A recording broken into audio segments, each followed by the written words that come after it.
Gotcha. Yeah, you guys know what that theme song is from? That's from the early days of PDR Tool time when I was on there with John Highley, Vince D'Alessandro, Daniel Grom. Yeah, those are the good. That's the old intro right there. All right, man. Well, listen, what is crack-a-lackin', everybody? I know you guys are going to have a great show here because I'm going to be, this is one of those podcasts where I try to cover a lot about a little, and I'm not going to go too long. At least I'm going to try not to go too long in each subject. So I'd like to talk about Year of the Handle. I definitely think it is something that needs to be addressed big time, and we'll talk about that. That's probably be the longest topic. We're going to talk about the Anson open house. How was it? What did you miss? Just a little bit. I know PDR Tool Time has had a recap. I didn't get a chance to listen to the podcast, so I'm just going to give you my own take without thinking I'm going to run over something there. So it'll just be my take anyways if I do say something that they already mentioned. And we'll just go from there. I don't really have something because I'm actually in probably Minnesota right now. Actually, I am. If it's Thursday, which you will be listening to this, I'm already here. I'm already at the Stanliner event. I'm excited to be here, and I'd love to tell you guys when I get back. It depends on how much time I got. I may give you guys an early podcast about how it was quickly, have a double podcast, but I don't know. Don't hold your breath, especially with all this traveling and stuff like that. Probably won't, but if I get a wild hair up my butt or I get something that I have time for, I will definitely try to do too. All right, so what we're going to talk about is let's talk about let me share here. Before I get into those other two topics, I'm going to talk about recap on crown releasing and metal flow. And the reason why I'm bringing it up real quick is because I'm editing a video, and I'll probably be editing already on the plane.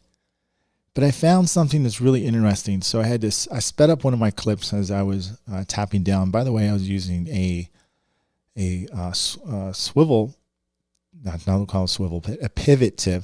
You know, I talked to Haynes Freeman all at Anson, and he says, do not call them swivel tips. And here I am accidentally saying swivel. And I never thought about swivel. But anyways, I was using a pivot tip.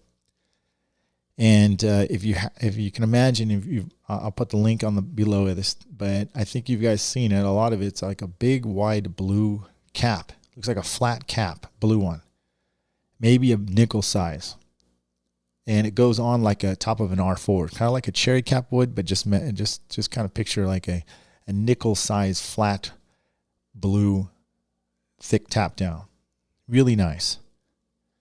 Anyhow, so I'm using that to tap down this crown, this nasty body line. Well, I didn't say it's not too nasty. It's probably between 1 and 10, 10 being the hardest. It's probably a 6 or 7, somewhere out there. 6. Let's call it a 6.5 body line.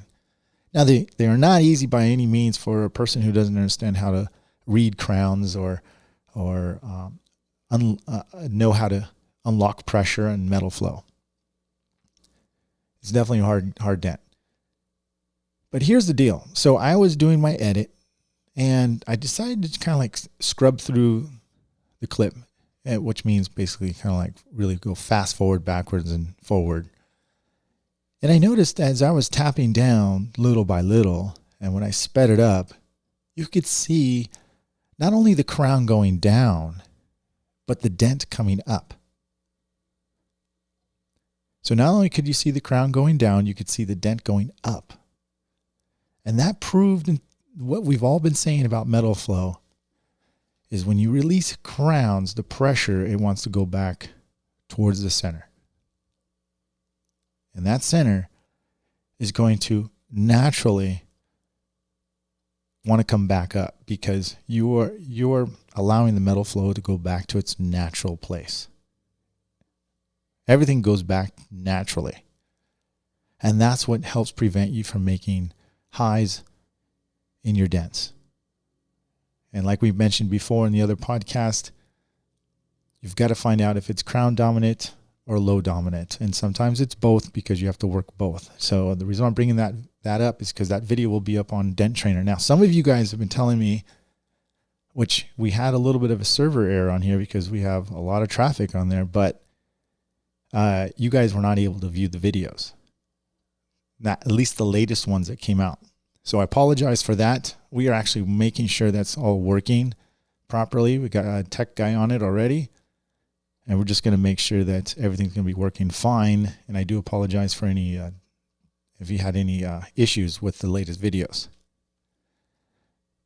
So I'm saying that because to confirm what we've been talking about before on the crown releasing in metal flow is that you'll find this video not only interesting with that, but the video also pertains to Stanliner Tools, which is the event I'm at right now. And I'm showing how I'm using the killer whale tail, different tools that you would not normally use besides the typical soft tip, midpoint, sharp tip procedure.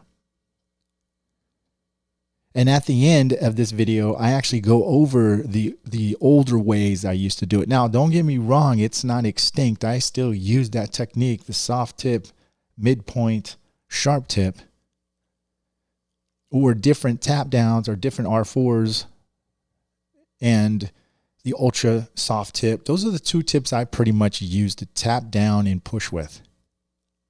Crowns, that is.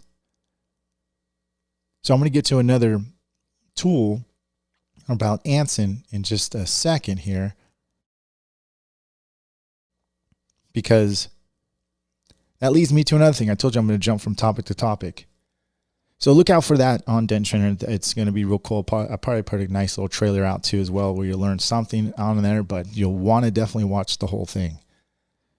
So it brings me to another aspect. Let's jump into Anson's event. First of all, and you guys probably heard this before, but I can't tell you enough if you have not met the people at Anson. I'm talking everybody. I'm talking the team of Anson. The crew, the Christina, Craig, Biggs. Can't say enough. He gave me a cool little gift, and I do appreciate that, Mr. Biggs. I do. Chris, Curtis, I mean, and all the other people in there. Just what I'm getting at is they made it really special. Everybody treats you like they've known you for 20 years, and with open arms, no judges, no judgmental. You're just, when you go there, it's a different feel. So it's kind of hard to imagine, but if you're going to imagine and you've never been around these type of people, well, you're kind of, that's where you're missing out too as well. So you besides the tools and everything, it was a great event, and I really enjoyed myself along with other people. So here's the deal. What I took back from there, not only obviously new tools, but just another sense of camaraderie and people being on the same page, sharing stories. It's kind of like a mini MTE, but obviously more personable, I think. So let's get into something about crowns again that I couldn't wait to share, is because I think it's like a crown killer for sure. It is a dedicated blending hammer, and it's Endeavor's new blending hammer. Now, it isn't your typical hard steel tap down. Matter of fact, it's not really technically, I'd call it a blending hammer specifically, but it is definitely for whacking crowns down, obvious highs. And guess what? I think it's a great training hammer if you want to blend and you're not sure, but you're scared to use a regular blending hammer because of the mistakes that you'll make. Well, you probably want the Endeavor double-sided rubber tip. It kind of looks like a mini mallet, but way more sophisticated, with kind of like almost like a fat eraser ends, but really nicely shallow. Really good. And that's I think that's going to be a great blending hammer, or I keep saying blending. I guess you could call it a blending hammer, but because you are blending with it, but it is definitely a crown killer hammer. So check their site out. You'll love that. Next thing is the two wedges. What do you mean, what two wedges? Well, two lighted wedges. So I saw both of them. I saw practically, I guess, the finished or almost finished prototypes. One's from Hudson, one's from Josh Randolph, and I guess a collaboration with Edgy Tools. So what's my opinion? What's my take on those? I honestly think that from what I see, that they are both phenomenal wedges. Okay. They are great. And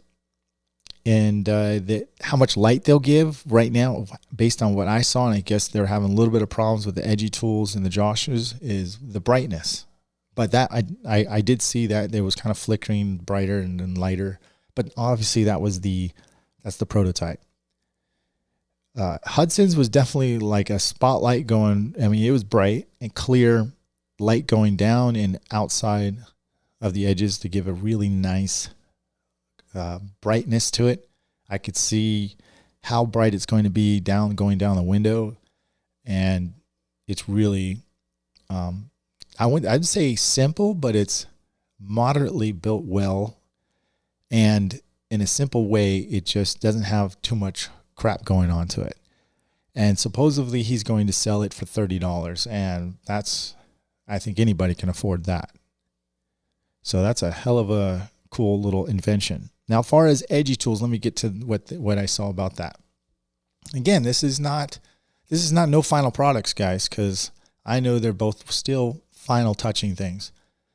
So the Edgy Tools, besides the brightness at that point in time, and they already addressed that it's going to be brighter than what we saw at the show.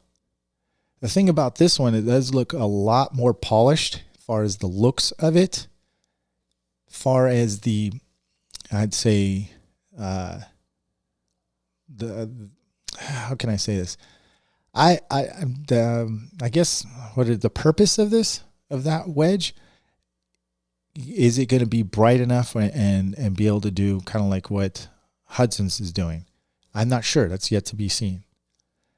One thing I can tell you that I like about that wedge, though, is it does have notches in it, because we all know how important, if you're going to use it as a real wedge, which I'm sure most of you will, you want it to stay in there. So he does have notches in there, and that should help prevent that from sliding out. Now, my personal slotted wedge that has notches for it is the Carl Stuckey one, but that doesn't have a light in it. And that one is my go-to wedge. Probably in my situation, what I do if I have either one of those, which I'm sure I will have one of each, is I'll probably use it to see what the braces are, probably which is going to be perfect, and then I'll use my normal wedges. That's just me, but I will definitely be using those wedges. They will come in handy regardless. So that's my take on those new wedges that are coming out. Let's see here, what else tools did I see? Oh, Blem was there. And let me tell you something about Blem. You probably knew, guys. They're kind of like a secret tool company. You know, you have to be in the game for a little bit to know about them, and I think that's changing right now with them. They didn't make a huge amount of tools, and the history with that is those guys used to own A1 at one point. And then they broke off, I guess they had an agreement. They wouldn't sell tools for a certain amount of time. And then they went back making tools, but not a lot of marketing, old school type of, hey, networking, this guy, they know this guy, they know that. That's how it used to work. And they had and we're going to get to this topic later on too, as well. They had the best handles, and they still do today, of PDR tools. They were way ahead. These handles have been out for at least 10 years. And honestly, they're really comfortable, way ahead of their time before they're really popular now. We're going to get to that topic. But besides Blem tools, I mean, they're starting to come out with a new type of tools. I was really happy to see Mark and meet him. He's a big boy too. He's about 6'3", 2 something. Not small, but very humble. Very humble. I wouldn't want to make Mark mad. Let's just put it that way. But like I said, super nice guy. Check them out. blemtools.com. I think that's the website. If not, again, I'll have the link on the bottom, but I'm pretty sure I've been there tons of times. blemtools.com. They make great tools, and I think you're gonna like that. We'll get into Mark. We'll have Mark come in here sometime, and maybe we can pick his brain on what's going on. All right, so let's get into handles. I want to talk about handles. Man. And before we get into handles right now, keep in mind, if you are planning to go to the event in Canada, please, there are some seats left. Go to pdrrepairsecrets.ca. Check it out. I'll be out there teaching about some new marketing skills. And boy, have I learned a lot just in 3 months or a couple months about what's next. What do you need to do? And I'm going to bring it to you, of course, on Mega Media event. We will announce that as in mid-October. And then before we get way ahead of ourselves, we'll talk about MTE. Is it going to be worth going? How's the venue? What's my thoughts? I've been to South Point, so we'll talk about that too on another podcast coming up, okay? So we'll get to, now we're going to handles. Ladies and gentlemen, handles are so important. Like I said, Blem has probably, especially their T handle, probably one of the most comfortable handles on the market. Plastic with rubber around it for you sweaty hand guys like myself when we're working. It's not stabbing you in the palm of your hand. The tool's not too small. It's year of the handles, everybody, and now, and instead of everybody working on, creating a new type of tip tool or whatever, it's got to be handles now. If I was a tool company myself, I'd be concentrating on handles like a mofo, not just coming out with one type of design. I know it's easier said than done because I'm not a tool owner. But if you listen, there's holes that need to be filled. We've been using the same closed loop handles for 3 decades now, man. That has to be some of the most important thing what you do. When you pick up a tool, what do? Let me visualize this. You're picking up a tool. Hey, man, check out this tool. And I just give it to you right there, and you take it. What are you looking at? You're looking at 2 things, right? And then the first 2 things, I'm talking, it's a 50-50 chance whatever you're doing first. But I guarantee you, subconsciously, you're always thinking about how does it feel in my hand? And that's where it starts with the handle. Because subconsciously, you want it to be comfortable in your hand. Then you start going and looking at the tip, feeling the tip, right? And probably the third thing you're doing is looking for how stiff it is. Is it rigid? Can you bend it? Is it a bendable tool? Will it stay? Does it look like it's going to rust? Is it polished? What's it made out of? Those are the secondary thoughts, right? But you want to know how it feels in your hand and how it looks and how it's going to function. Everything else is secondary. If you have 2 identical tools that do the same thing, you're going to go with what's more comfortable. So what I'm getting at is the tool manufacturers, to me personally, look at, okay, A1 does it in a way, if you think about it. A1 makes a Quicksilver version and a looped version, which is smart because you're going to pay more for the handle because they have a lot of cost into the handle, right? And then they've got the looped handle, which some of you guys don't really care. But eventually the tools will matter when you have been doing it 10, 15, 20, 30 years. You're on a hail job for 10, 15 hours a day. Those things matter. They matter a lot. Hand fatigue plays a part, arthritis, carpal tunnel, because you're unnaturally grabbing something. If it's too small, you're gripping too tight, or if it's gouging your hand, you don't know it. You don't sit there and go, oh, this hurts my hand. You're not thinking that, but over time, doing the same motions, twisting. Eventually, your hand gets fatigued.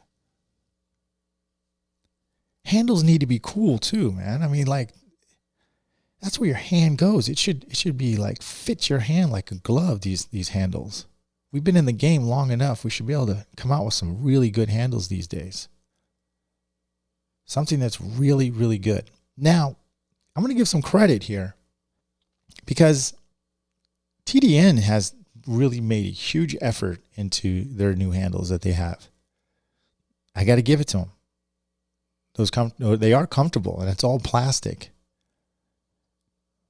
Nothing's like sharp or gouging in your hand. It's actually really, really well made.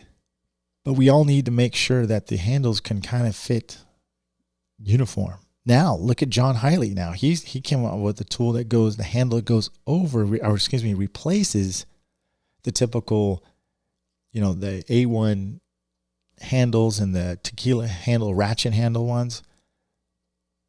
They have a really good ratchet in them, but if you take off that handle, I can't even talk right now. The handle, because it's short and it's got a ball on the end and it kind of stabs your palm.